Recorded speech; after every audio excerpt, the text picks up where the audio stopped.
اگر کوئی شخص روزے کی حالت میں غیبت کرتا ہے، جھوٹ بولتا ہے، چغلی کھاتا ہے، تو اس صورت میں اس کا روزہ ٹوٹ جائے گا یا روزہ باقی رہے گا؟ تو عرض یہ ہے کہ جھوٹ بولنا، غیبت کرنا، اسی طرح کسی کی چغلی کھانا، یہ اگرچہ بہت سخت گناہ ہے، اس پر وعید آئی ہے، اور روزے کی حالت میں تو ان کی گناہ میں اور بھی شدت آ جاتی ہے، لیکن اس کے باوجود روزہ جو ہے ان سے نہیں ٹوٹے گا۔ بہرحال اللہ تبارک و تعالیٰ نے جو روزے پر ثواب رکھا ہے، بے پایا ثواب رکھا ہے، بہت ثواب رکھا ہے، ان چیزوں سے روزہ ٹوٹے گا تو نہیں، لیکن اس ثواب میں ضرور کمی آ جائے گی۔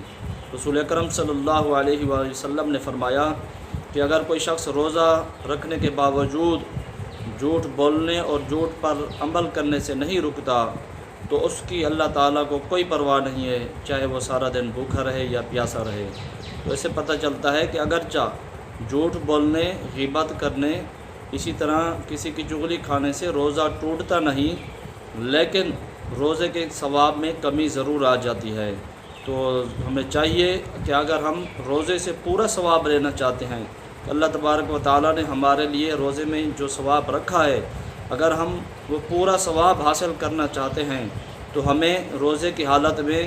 ہر قسم کی برائی سے، غیبت سے، چغلی سے اور جھوٹ سے بچنا ہوگا۔